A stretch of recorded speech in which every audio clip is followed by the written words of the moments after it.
You may think a little snack here or there is no big deal, but even munching baby carrots between meals can make a difference because it raises blood sugar and shuts off fat burning. Now, if that's hard for you to believe, stick around. I'm going to show you why and teach you a better way.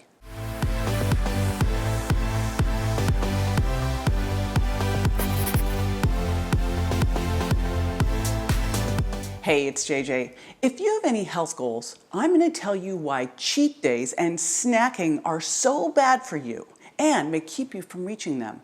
And blow that myth about eating 6 small meals a day to boost your metabolism right out of the water. You know, you hear so much about cheat days being good for you. Like on keto, it's really popular. The problem with cheating, though, aside from the fact that who wants to be a cheater, really, is that first of all, it makes you feel really badly about yourself. And second, if you cheat, of course, you're really only hurting yourself. So love yourself enough to take this advice to heart. Now first, what do I mean by cheating? It means you're eating healthy or trying to stick to a diet, but decide that once a week, or for 1 meal a day, or maybe for a whole day, you're going to give yourself permission to break the rules. Now, the theory is that you're giving yourself a reward so you're more likely to stick to your diet the rest of the time. And so for that day, you tell yourself you can have whatever you want to reset your metabolism and not feel deprived of your favorite foods, which are always the ones that are bad for you, right? But I get it. We all have guilty pleasures, and there's science to support why yours might have you hooked. It's because these foods can be super addictive. Now, usually cheat foods are high in sugar or carbs, and they're the foods you've intentionally pulled from your diet if you're trying to get healthy or lose weight.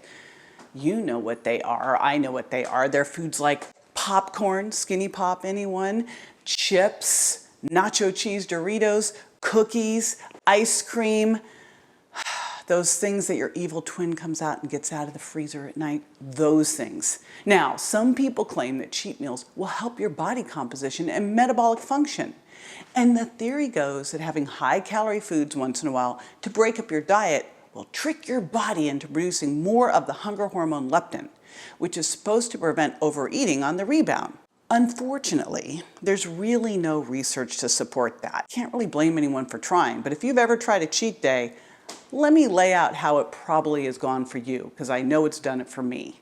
So here's the real problems with cheating. The first problem with cheating is that if you're not healthy or if you're overweight, you're usually dealing with some inflammation. And if that inflammation is there because you're food intolerant, then cheating is not going to reset your metabolism. It's going to create an inflammatory cascade. That means your body is never really healing. So the top 7 foods that I've identified that can create food intolerance, and of course there's more, but these are the most likely suspects, are gluten, dairy, soy, corn, peanuts, eggs, and then sugar and artificial sweeteners. Now, what I've found is that people don't cheat with broccoli and wild salmon, right? They go for the very foods that are hurting them, and they get themselves back into that craving cycle and back in that inflammatory cycle. It's a total setback. And honestly, until you fully understand the impact of the 7 inflammatory foods, you may be working against yourself without even knowing it. So be sure to check out the Virgin Diet for more information on how to identify and, more importantly, how to heal from these hidden food intolerances. But for now, let me just give you an example. So if you're a snacker, you probably think that edamame is a good choice. You know, those little immature soybeans. But here's the challenge. The majority of soy is genetically modified. That means it's got loads of pesticides. And if it's got pesticides on it, you're getting pesticides in you. It also needs to be heavily fermented to lower the levels of goitrogens, phytates, and lectins that can be linked to impairing your thyroid function, which could lead to weight gain. Now, when you set off an inflammatory cascade, you're just peeling off the scab just when you were starting to heal. So then that cycle of healing has to start all over again. But then it gets interrupted again, and on and on and on it goes. So you never truly get healthy or know how feeling good really feels. Then, of course, the second problem with cheating And this is usually with trigger foods. Now, I guarantee you're not craving and cheating with Brussels sprouts. Am I right? Am I right? The problem is, when you eat a trigger food, what happens? You want more, right? You crave more and more and more of that food. Trigger foods get their hooks in us, and once they do, we just launch ourselves back into that craving cycle over and over again. So no, it's not you. It's not a lack of willpower. Research shows that food like dairy and gluten and sugar are drugs, and they are powerful drugs. They create an opiate-like effect on the brain. Now, sugar really is our recreational drug of choice. It lights up the reward center in the brain, and it can be even more powerful than morphine. So there was a study where researchers gave rats some Oreos. Then they gave them some morphine. And they were testing their brain and the impact on their brain. And both the Oreos and the morphine lit up the same pleasure center, reward center in the brain. But here's where it gets super crazy. When the rats were given the choice between morphine or Oreos, guess what they choose? They chose the Oreos. Crazy, right? Sugar hijacks our metabolism. Sugar adds weight, and sugar makes us sick. And it's in everything if you're not watching for it. And exposure equals preference.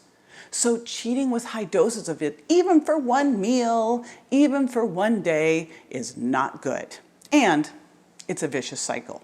You're never really satisfied, so you keep wanting more. The food companies create the food to be like this, right? You can't help it.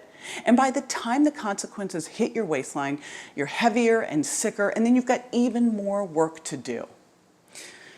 And then there's dairy. Now, if you're thinking those little cheese sticks are a healthy snack, sorry about that.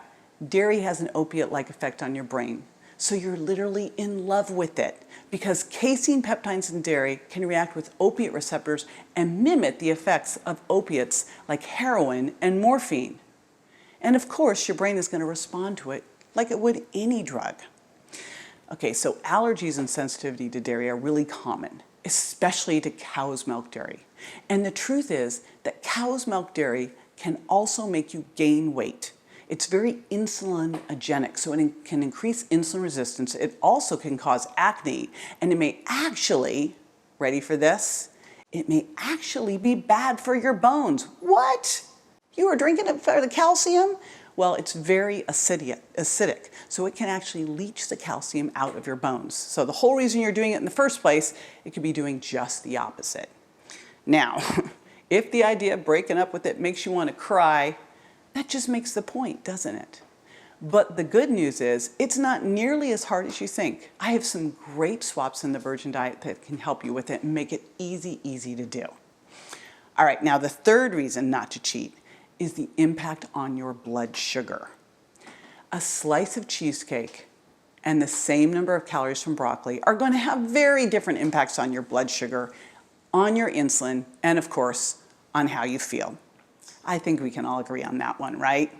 Now, did you ever wonder why you eat a plate of spaghetti and then 2 hours later, even though you ate a big plate of spaghetti, you're hungry and craving it again? 1 minute you're miserable and stuffed, the next minute you're hungry, miserable and stuffed. What is going on? Well, that's your blood sugar crashing. That happens even with just one cheat meal because choosing what you eat in any given moment has consequences far beyond that point in time. Meal choices set you up for how you respond to your next meal. This is something called the second meal phenomenon, and you've felt it. It's when you go in the morning and you decide, I'm just going to get that healthy muffin and the latte, you know, a cupcake without the frosting, the muffin, and the latte with all the skim milk and maybe some sweetener in it. When you do that, you start your blood sugar rolling, and that means you're going to have more unstable hormone responses to the next meal. It just sets the whole day off bad. So to get off the spike and crash roller coaster, build your meals with lean protein, healthy fats, lots of leafy and cruciferous vegetables, and slow, low carbs to stabilize your blood sugar. So then you won't get hit with cravings and you'll be able to go longer before you need to eat the meals again. Now, the best way to make swaps in your meals. So you trade high sugar impact foods for lower sugar impact foods, which are delicious, and you'll end up liking them even better. And by the way, those low sugar impact swaps. And what's an example of that? That's like going from raisins to blueberries.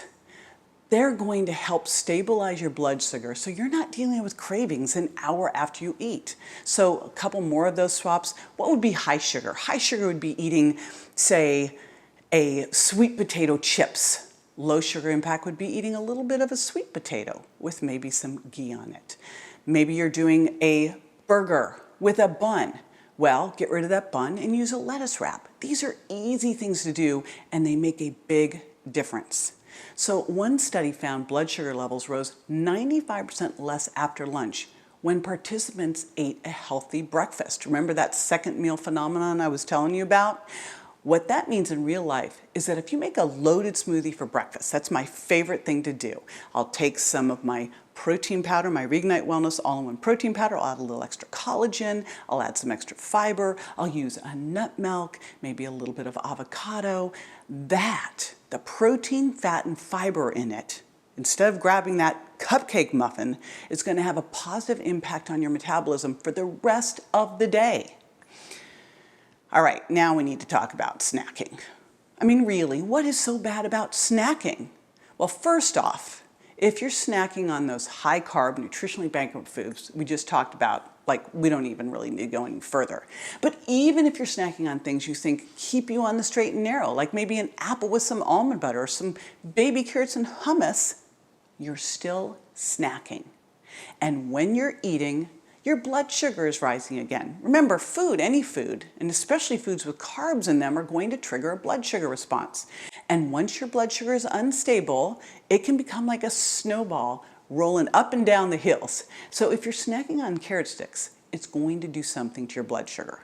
Every time you eat, you have to start the process of digestion all over again. So if you ate breakfast and now you're having snack just a couple hours later, your body never had time to fully digest your breakfast. It couldn't absorb and utilize the food that you did. Now you've got more coming in. What is it going to do with all this stuff? Excess goes where? Well, if there's no room in your muscles to store things as glycogen, it's going to be stored as fat. You gotta give your body time in between meals to get your blood sugar back to normal, to lower your insulin back down so your body can use stored body fat between meals rather than use snacking and storing body fat between meals. You can figure out which one you want, right? So you're snacking, your blood sugar comes up, your insulin levels increase, which means you're raising your risk of insulin resistance and sabotaging your metabolism. When you give your body time to digest what you ate at your last meal, you encourage it to go into the fat stores for energy instead of relying on incoming that quick sugar from that constant supply of snacks. Fat burn and weight loss happen between that window of at least 4 to 6 hours between meals and 12 to 14 hours on that overnight fast. So you really need to wait that long before you eat anything again, all right?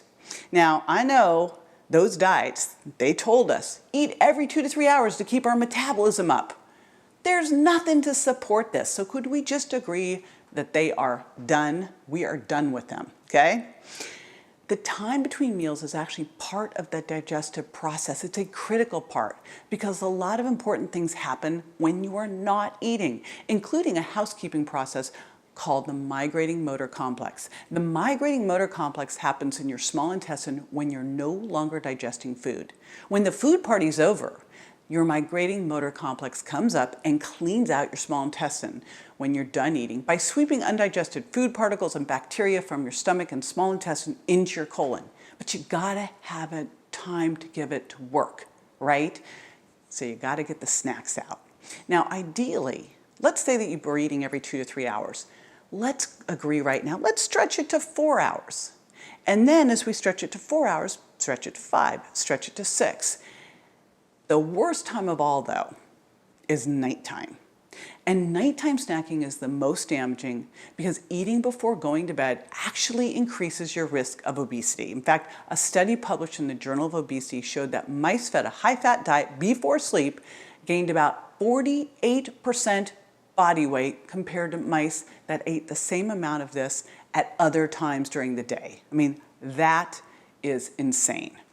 The other thing that happens when you eat late at night, besides just trashing your sleep, it kills your intermittent fasting.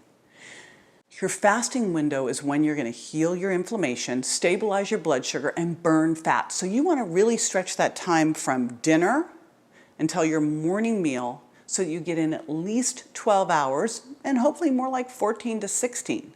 So the first thing you're going to do is close that kitchen and stop eating at least 3 hours before bed. 4 to 5 is better. And then if you can, go for a walk after dinner because this is going to help lower your blood sugar back to its fasting level. And then this 12 plus hours between dinner and breakfast, well, that is going to allow your insulin to return to fasting levels. What does that mean? That means that your body can use stored fat for fuel. Fasting also helps trigger a process called autophagy. Autophagy is your body's way of taking out the cellular trash and lowering inflammation. So this means that to be metabolically healthy, you have to focus on when you eat, as well as what and how much. So what time-restricted eating looks like, and in the morning, I always used to say, eat within an hour of waking up. Well, now what I'm going to tell you is this. Get up in the morning. Ideally, get a great morning routine where you do some meditating, you do a fasted workout, and then you have a protein-rich loaded smoothie because that is really going to help kick up something called mTOR and make you build more muscle. Then, let's say that could be at 9 o'clock, 10 o'clock. You want to go, again, 4 plus hours before your next meal. So ideally, you'll be eating sometime, say, between 8 and 6 is a nice 10-hour one, or maybe between 10 and 6 is a great 8-hour window. You see what works for you. And one of the things that I really like to do is cross-train that, where some days I'm eating 3 meals a day, some days I'm eating 2 meals a day. But one of the big hard and fast rules is stop snacking and stop eating at least 3 to 4 hours before bed. Now, when you do intermittent fasting or time-restricted eating right, studies suggest that you eat up to 20% less.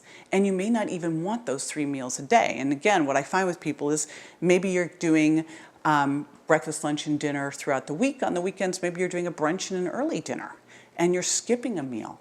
The benefits of this are huge. They're huge for your heart, your blood sugar, your blood pressure, your gut function, your appetite, your weight, anti-aging, you produce more stem cells, and this can all happen just by changing the time that you eat. Oh, and one more, your sleep. I still think of, I got this little note from my Oura Ring.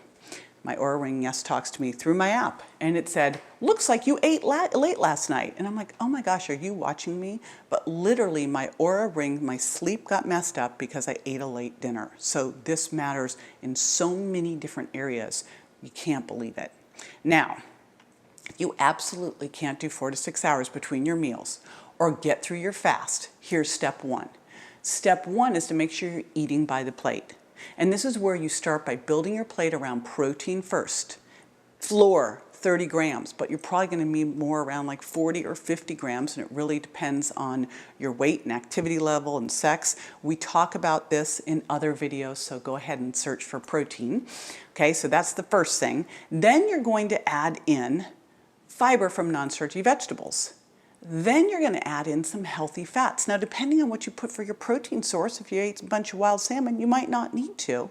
And then maybe you add in some slow, low-income carbs, things like berries or squashes. And again, that's an optional piece. It's the fiber, it's the protein, it's the fat that are the trifecta for satiety and blood sugar balance. Then, between meals, and by the way, most of the time, you're not hungry. You're thirsty. You've heard that, right? But your thirst mechanism just doesn't work well. So between meals, I want you to start drinking more water or sparkling water or green tea to help get you through the rough patch. And in the morning, you can do black coffee as well. I got to tell you, I find, myself included, people aren't really hungry anyway. It's just that they want something to do. So switch it on over to the water because we always want to be more hydrated, right? I've helped hundreds of thousands of people get healthy, feel great, and keep weight off with these strategies because I've been there myself and dealt with my own food intolerances, and I know what works. So if you want to be one of them, Be sure to visit my website for more, jjvirgin.com, and like and subscribe here so you can always get the greatest information. See you next time for the best exercise to protect you as you age.